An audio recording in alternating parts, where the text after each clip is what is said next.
কিতাবের মধ্যে আসছে আল্লাহু আকবার, প্রতিদিন আসমান থেকে আল্লাহর পক্ষ থেকে 1000 রহমত বর্ষিত হয়। কত হাজার রহমত? প্রতিদিন আসমান থেকে 1000 রহমত বর্ষিত হয়।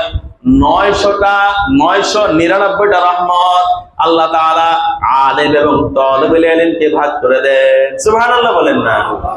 1000 রহমতের মধ্যে 999টা রহমত হক্কানি আলেম এবং তালিবুল ইলমের জন্য আল্লাহ ভাগ করে দেন। একটা রহমত আওয়াম সাধারণ মানুষকে ভাগ করে দেন। সুবহানাল্লাহ বলেন না? সুবহানাল্লাহ। এই জন্য হাদিসে পাকের মধ্যে আসছে আল্লাহর নবী জনাব রাসূল করিম সাল্লাল্লাহু আলাইহি ওয়াসাল্লাম ইরশাদ করেন, হয় তুমি আলেম হও, হয় তুমি কি হও? আলেম হও, আনাসাদ আলেমের ছাত্র হও। হয় আলেম হও, নয় কি হয় বলেন? আলেমের ছাত্র হও, আর নয় আলেমের কথা মাননেওয়ালা হও। আলেমের কথা মাননেওয়ালা হও। আর চতুর্থ নম্বর, নয় আলেমকে মহব্বত করে ভালোবাসো। এর বাইরে যেও না। বলেন এর বাইরে কে বলছে বলেন?